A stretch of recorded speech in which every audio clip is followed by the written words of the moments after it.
For today's video naman, pupunta tayo sa The Seat Cafe. Ayan, nauna na kami. Sunod na lang kayo. Ang maganda sa cafe na to, minimalist siya, tapos ang linis tignan. Hindi rin siya maingay, kaya merong mga nag-work from home dito. Napaka-relaxing. Medyo pricey, pero kung meron naman kayong budget for cafe, worth it naman siya every once in a while. Ang pinaka marirecommend ko is yung Caesar salad. Kung o-orderin niyo siya as appetizer, pwede na yung for single person na Caesar salad. Pero kung magkakape kayo tapos kailangan niyo lang ng kinakain, kunin niyo na yung yung for sharing. Since di ko napakita ng maayos yung menu, yung food and drinks nila nagre-range siya ng 150 to 200. Meron din yatang 300, 400, ganun. Galing na kami dito before, pero hindi ko siya na-vlog kasi hindi pa alam ni Cap yung secret identity ko.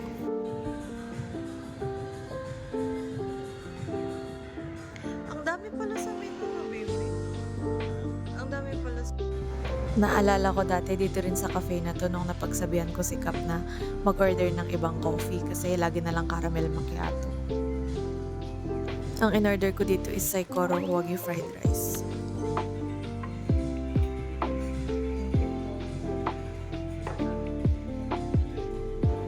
Kay Cap naman, mild wings chicken.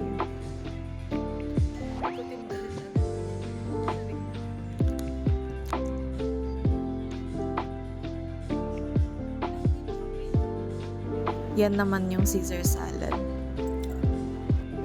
Di yan tinipid sa parmesan cheese.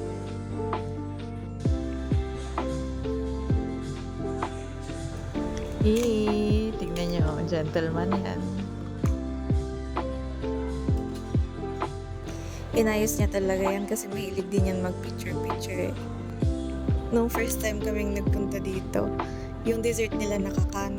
Tapos nung tinake-out namin, kasali yung can. Tapos tuwang-tuwa ako. Hanggang ngayon nasa akin pa rin, remembrance.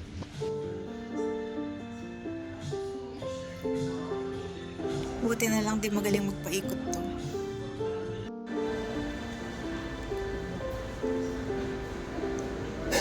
Signature oat. Ano yun? Honey latte.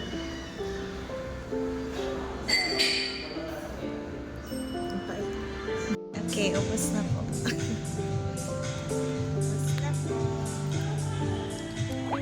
Galing kahit tumatawa ako, hindi siya nagsishake. Coffee na lang po natin.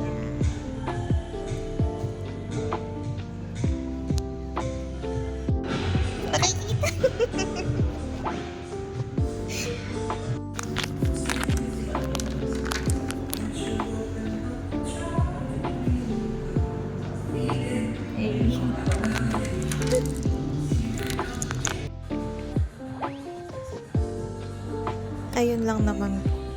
Share ko lang tong favorite cafe namin. See you next vlog.